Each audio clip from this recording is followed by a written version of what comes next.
Dentro de los trabajos del Convenio General de Colaboración Académica y Científica entre la licenciatura en Gestión y Trabajo Social de la Universidad de Matehuala y la Escuela Nacional de Trabajo Social de la Universidad Nacional Autónoma de México, del 16 al 18 de octubre del año en curso, nuevamente la UDEM se ve beneficiada con este intercambio, en esta ocasión con la presencia y participación del maestro Santiago Eduardo Bernal Campos, quien presentará para alumnos, egresados y catedráticos de Gestión y Trabajo Social el curso Intervención del Trabajador Social con el equipo interdisciplinario en la atención del paciente, un tema que va a resultar de total importancia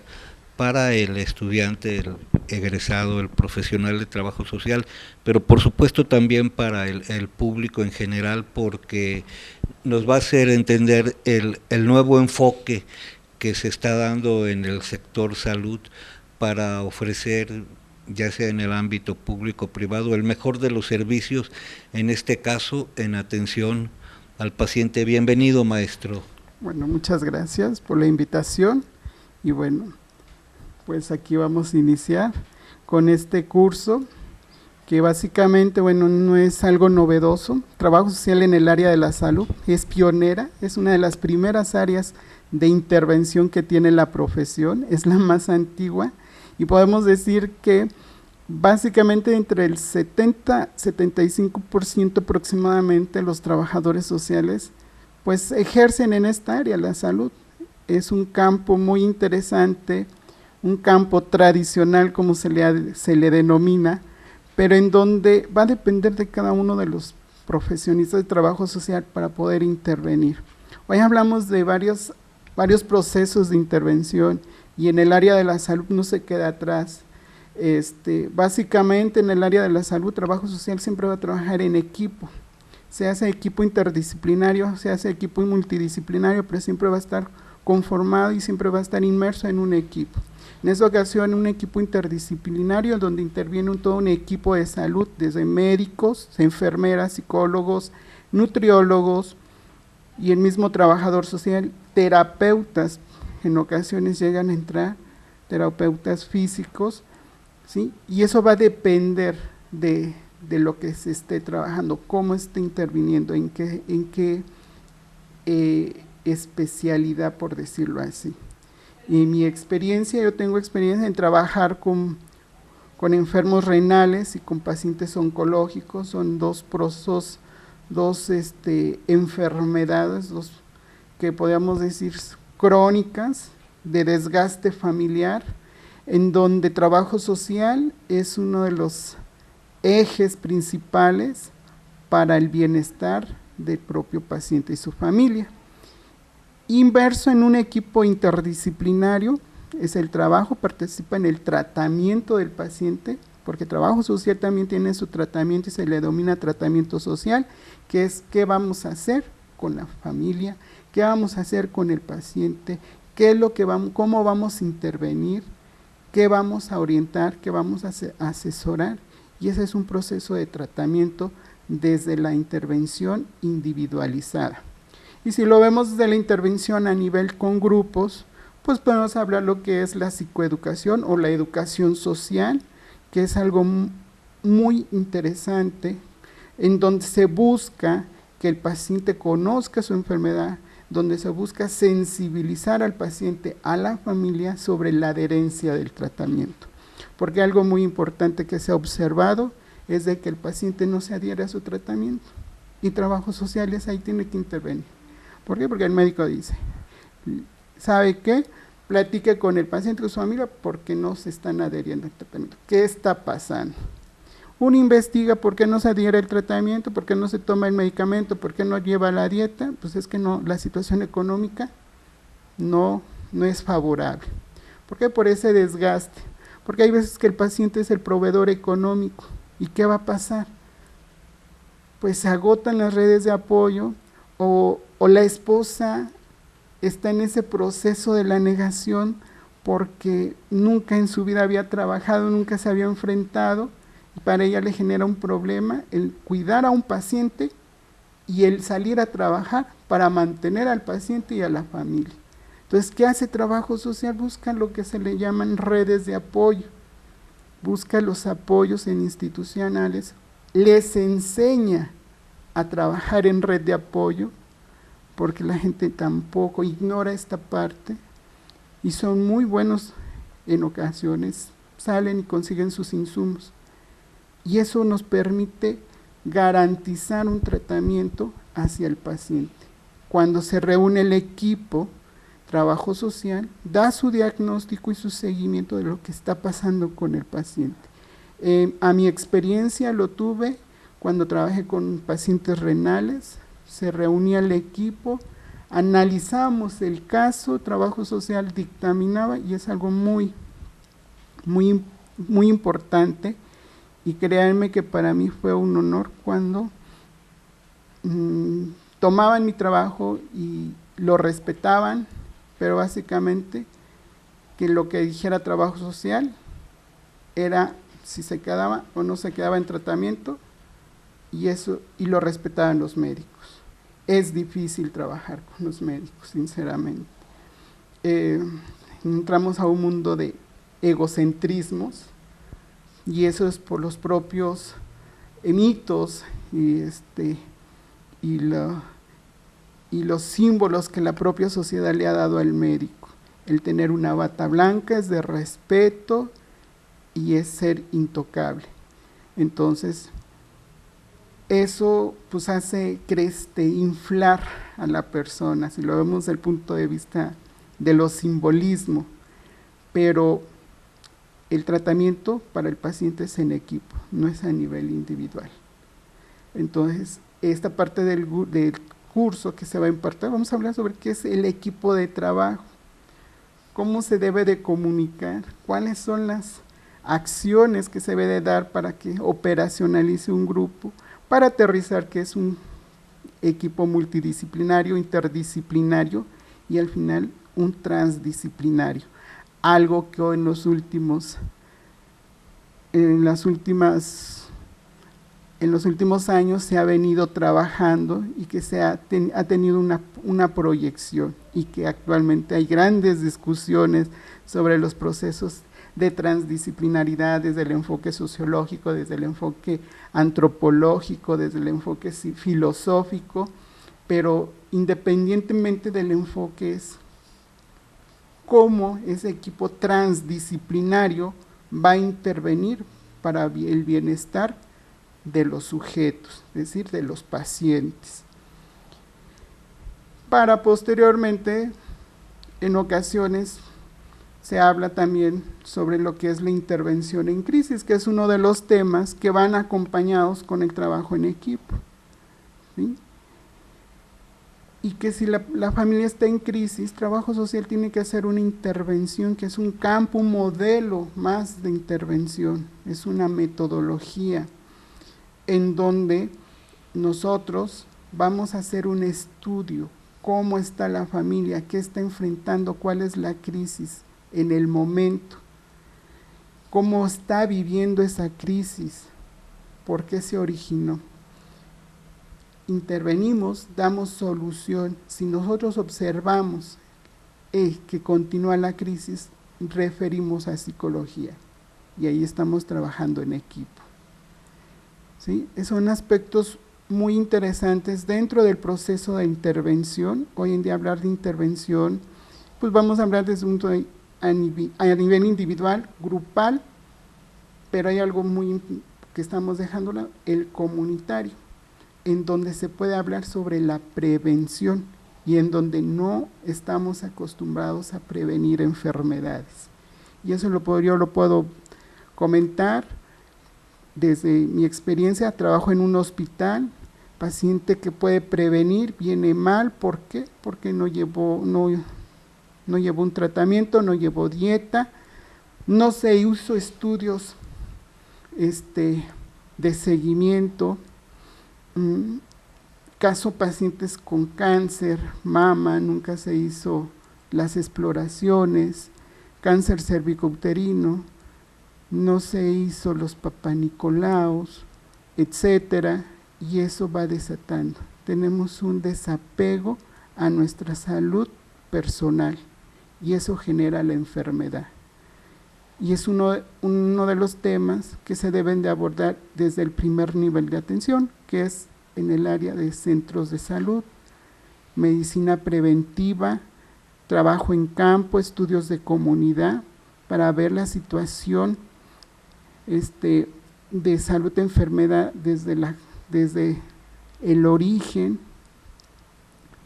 y que pues es difícil, es un campo muy interesante, pero con poco apoyo, aunque estén los grandes tratados mundiales, pues nunca le dan importancia a la prevención.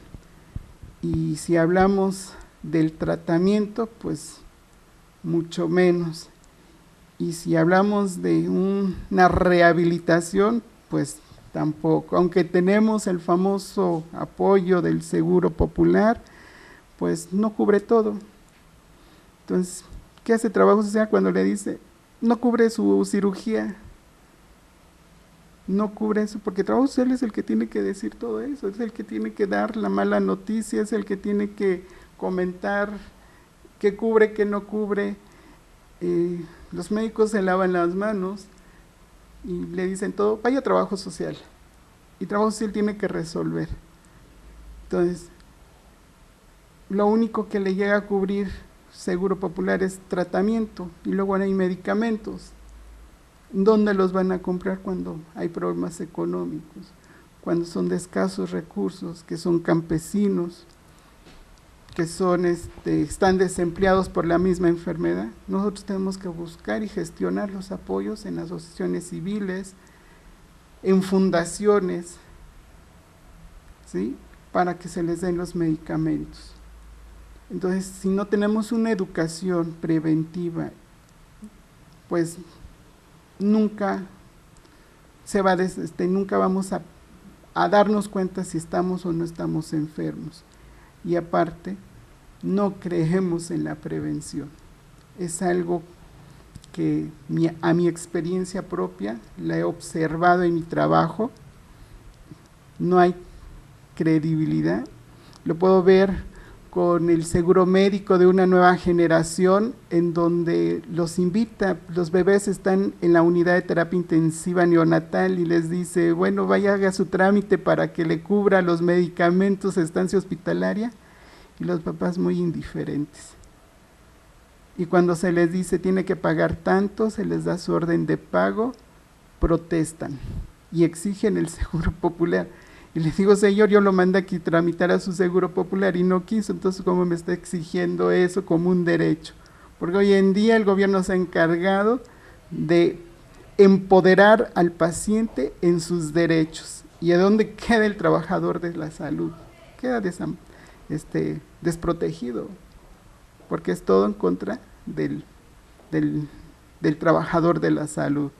Entonces, hablar de la prevención, de la promoción y de la educación son aspectos muy importantes que desafortunadamente en los gobiernos no los tocan, nomás dan paliativos.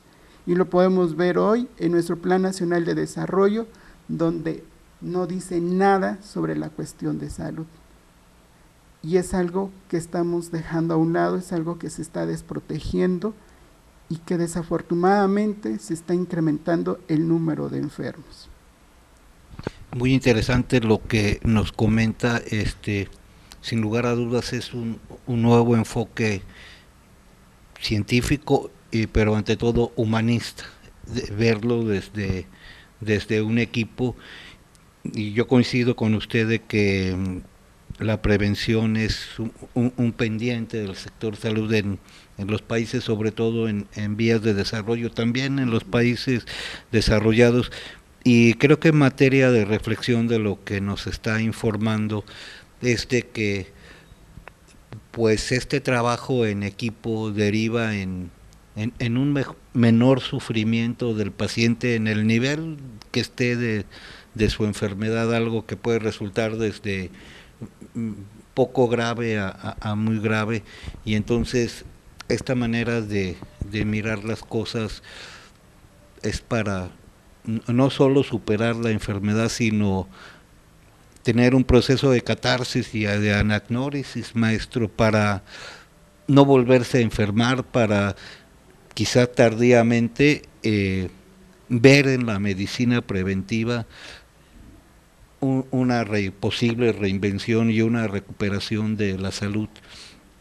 Y es evidente, yo creo que todas las familias que nos escuchen, los individuos que compartan sus puntos de vista, se encontrarán que tiene razón en lo que está diciendo.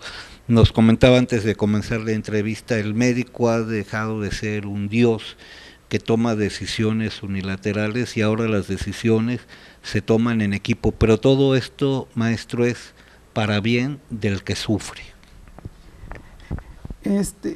Efectivamente, de hecho, ¿cómo lo puedo explicar? El desarrollo humano siempre va a estar presente, no lo podemos dejar a un lado, siempre va a estar presente, pero también va a haber otras formas de intervención que van ligados a esta parte humana. Tenemos que ver el cómo intervenir, y hace un rato comentaba, ¿no?, esta parte de cómo llevar este proceso de salud-enfermedad. Cuando hablamos de pacientes crónicos, podemos hablar de pacientes crónicos que pueden ser recién diagnosticados, podemos hablar caso diabetes, hipertensión, obesidad, que hoy en día son de los 3 diagnósticos que se habla, y que yo hablo de modas porque, por ejemplo, la obesidad es una enfermedad de moda. No se había preocupado el país sobre el número de obesos hasta que salió en una encuesta, ¿verdad? Y empieza a bombardear con programas. Cuando se deben de hablar preventivamente sobre cuestiones de alimentación, cuando se debe hablar en cuanto a hipertensión y diabetes, se puede hablar de una forma de prevención o de autocuidado, cosa que no se da. Cuando hablamos de un paciente que ya fue diagnosticado y que ya se complicó con otras enfermedades, y que se habla sobre lo que hoy en día también es muy interesante, sobre los cuidados paliativos, y cuando hablamos de una fase terminal, ¿sí? ¿Qué pasa cuando estamos en una fase de diagnóstico donde hay complicaciones? Hay un desgaste familiar, hay una disfunción familiar, hay un enojo por el enfermo, hacia el enfermo y hacia la propia familia. ¿Y qué es lo que va a hacer trabajo social en ese momento? Va a orientar, va a paliar, ¿sí? Vamos a enfrentar y vamos a enseñar a la familia, porque somos educadores sociales también, vamos a educar o a reeducar a que aprendan a asumir estos duelos, estos vacíos que el propio enfermo y que la propia enfermedad ha dejado dentro del núcleo familiar. Y esto se va a ir complementando. Y cuando hablamos de una fase terminal, es enseñar a la familia y al propio paciente, básicamente, a esperar el momento. Y eso se llaman cuidados paliativos. Es ir paliando la situación social del paciente, y lo podemos enfrentar cuando un paciente está en la terapia intensiva, que es muy desgastante porque debe de haber un familiar las 24 horas del día, no se puede quedar solo, continuamente mandan a pagar estudios, si hablamos de un hospital público, si hablamos de un IMSS, un ISSSTE u otra institución que ofrece servicios de salud, pues no pagan, pero deben de estar presentes. Y eso va desgastando, y eso va generando enojo. Y nosotros tenemos que ir trabajando esta parte de lo emocional y en lo que anteriormente decíamos, vamos interviniendo para que la crisis no crezca, para que esa crisis, no sea, esa crisis familiar no se convierta en una enfermedad mental, por decirlo así, que no me gusta el término, es una alteración, y no tengamos la necesidad de mandarlos a terapia, o que intervenga psicología. Psicología es de gran apoyo para nosotros. Psicología busca los medios para reinsertar a la familia al cuidado del paciente. Maestro, desde que tenemos uso de razón los ciudadanos y desde muchos años atrás se nos dice que es mejor prevenir que lamentar. En la cultura nacional del mexicano se nos dice, pero no lo hacemos. Y caemos, nos enfermamos, recuperamos la salud y volvemos a los mismos hábitos de muerte. Y como usted lo dice, hay un bombardeo de parte de los sectores de salud, sobre todo a nivel público, para generar esta conciencia, es en beneficio de uno. Y vemos, usted hablaba de los médicos que ni siquiera, en la mayor parte de los casos, se predica con el ejemplo. Cito un caso, por ejemplo, nos mandan, cuando vamos al Seguro Popular, a nutrición y nos atiende un médico obeso. ¿Sí? Nos mandan a psicología y no llega la persona.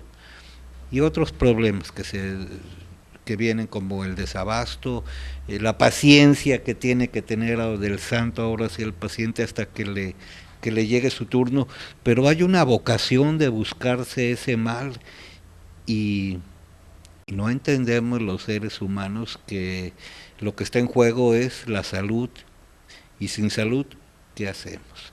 ¿De dónde viene esta indolencia? ¿De dónde viene este desapego del que usted habla? ¿Es responsabilidad del individuo, de los medios de comunicación, de la clase política? ¿Qué nos puede comentar al respecto? Bueno, es una problemática en común, ¿sí? Aquí podemos involucrar todos y estamos en una crisis, ¿no? Desde el punto de vista del paciente, el que no se cuida, el que no prevé, el que le vale, por decir, ¿sí? Yo estoy bien, no me duele nada, pero sin embargo ya me diagnosticaron insuficiencia renal. Y es un ejemplo. Y llegan a trabajo social y dices, es que a mí no me dolían los riñones, pero los riñones no duelen, para empezar, ¿no? ¿Por qué? Porque nunca se dio cuenta que era hipertenso. Y vivió en todo 10 años, por decirlo así, con esa hipertensión. Y eso le generó esta enfermedad. Podemos hablar de la ignorancia, pero también podemos hablar de esa falta de desapego para irme a hacer unos estudios, para ir al centro de salud, para ir a la mi clínica más cercana. Y si lo vemos del ámbito institucional en esa crisis, podemos hablar 3 factores. La crisis de recurso, que no hay el suficiente personal, ¿sí? Y no hay una buena atención, por lo tanto, tenemos que atender en ocasiones a 45 usuarios en una jornada de 8 horas, entonces no hay una calidad de la atención y eso falta recursos. Y el otro factor que tiene que ver con nosotros que trabajamos el ámbito de la salud es el compromiso, porque si bien tenemos derechos y tenemos todo, pero tenemos un compromiso hacia lo que estudiamos y a lo que estamos trabajando, ¿sí? Y es lamentable que ese compromiso no se refleje y que dejemos plantado al paciente, que lo hagamos esperar, que no lo queramos dar atención. Y eso genera una crisis. ¿Por qué? Porque dice el paciente, si no me atiende, ¿para qué voy? Mejor me enfermo, mejor me muero. Pero eso no va a suceder, porque antes de morirse se tiene que complicar y tiene que estar hospitalizado. Y la falta de recursos, la falta de insumos, de tecnología, porque hay veces si no lo hay en un hospital tenemos que gestionar para llevarlo a otro hospital. Y en el otro hospital les cobran más caro que en el otro hospital. Y dicen, pues no, mejor no me haga el estudio, mejor que se muera mi paciente. Entonces, es una triada entre el equipo de salud, el paciente y el propio Estado. ¿Sí? ¿Por qué? Porque no hay la tecnología, no hay recursos, no hay presupuesto. Y es lamentable, ¿no? O sea, cuando uno dice, es que solamente a nivel privado y pues los pacientes no tienen para pagar. Les voy a plegar una experiencia. Hay una enfermedad que se llama lupus, y para que tengas un buen diagnóstico se le tienen que hacer unos estudios que se le llaman inmunológicos, en cuestión de medicina nuclear. Estos estudios, por ejemplo, en mi institución no los hacen y hay que referirlos a otra institución, que es el Instituto Nacional de la Nutrición. Pero ese día no abrieron, estaba en remodelación el laboratorio. Hay que mandarlo. Son caros estos estudios. Habla un laboratorio privado y pues los estudios le salían en más de 5,000 pesos por tipo de reactivo. Y me dice la mamá de esta paciente, no se los hagan, porque yo no tengo el dinero. Le digo, pero son importantes para su diagnóstico de su paciente.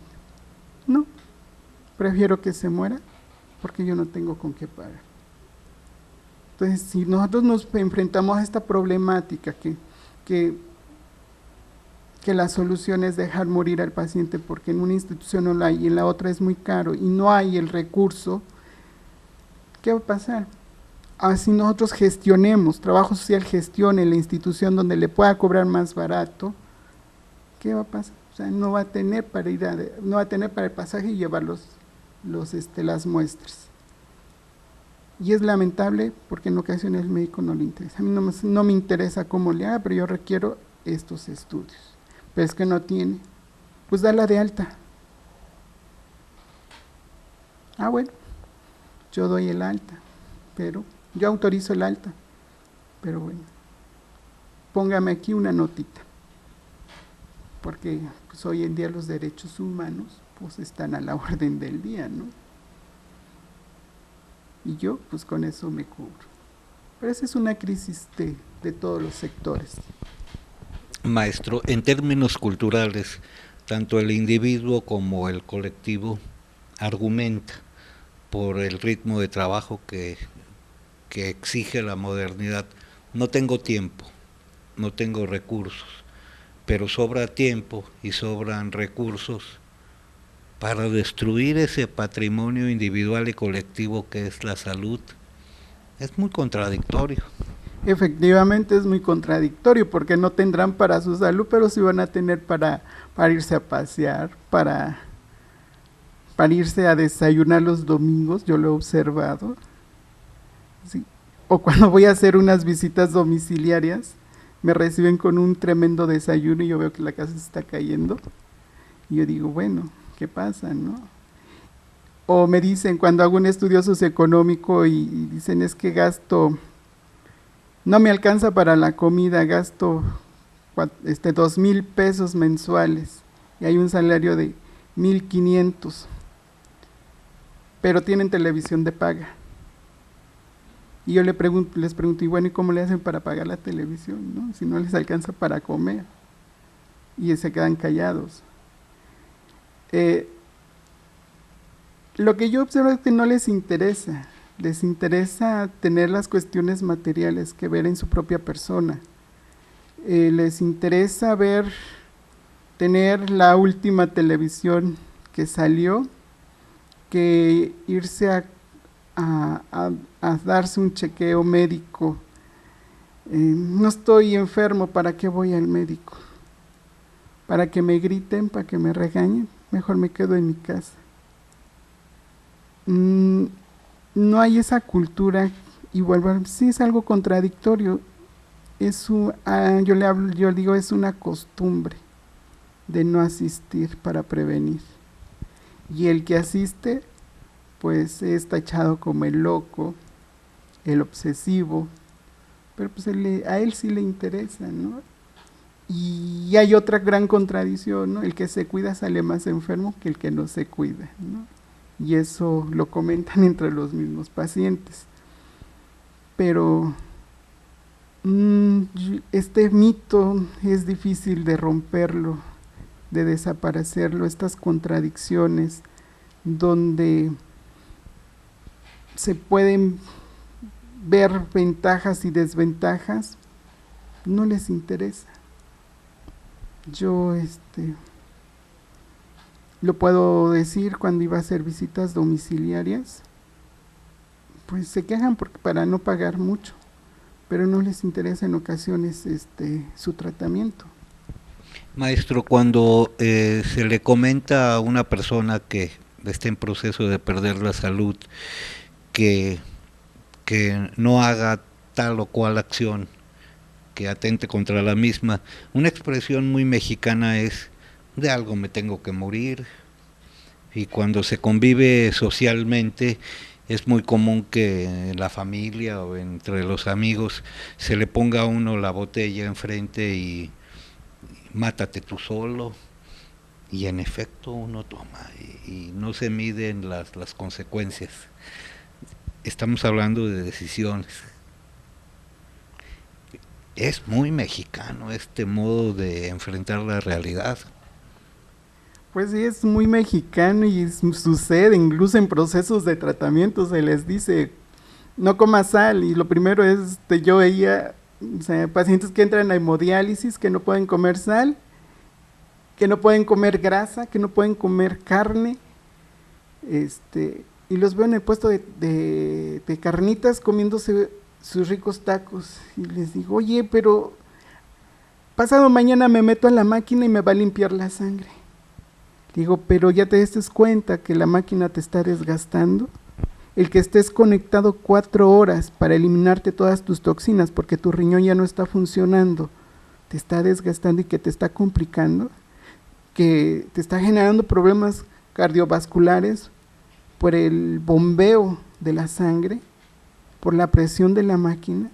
¿Has pensado en eso?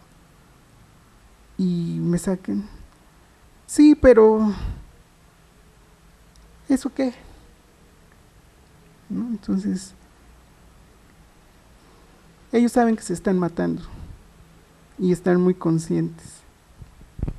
Maestro, yo quisiera cerrar esta entrevista ya desde términos más amables y más optimistas, que como trabajador social y con su sabiduría nos compartiera qué significa poseer salud, qué significa seguir los lineamientos de la medicina preventiva, qué significa comer bien, descansar bien, hacer ejercicio, disfrutar de este tesoro que nos obsequia la existencia desde que nacemos hasta que nos tenemos que ir. Bueno, para mí el significado es bienestar y es vida. Es lo único que yo puedo decir desde un punto de vista positivo, porque si yo no tengo bienestar, no puedo vivir bien. El bienestar es muy importante, ¿sí? Tengo que pensar en mi persona, en ocasiones debemos ser egoístas, pensar en mis personas, porque siempre damos todo tenemos que trabajar y siempre damos todo para el trabajo. Nos olvidamos de nosotros como persona. Ese es un punto muy importante.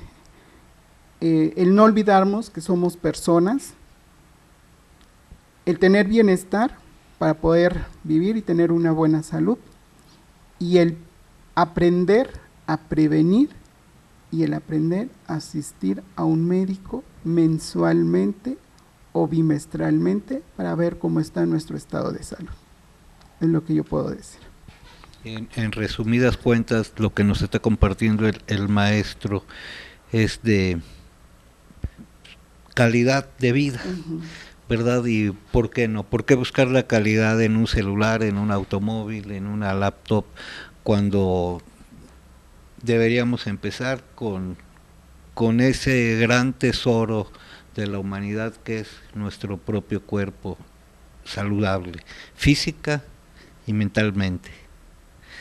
Yo le agradezco mucho al maestro Santiago Eduardo su generosidad, su sabiduría que compartió con nosotros. Este curso de Créalo no es nada más para trabajos sociales, para aquel que tenga el privilegio de escucharlo, y de verdad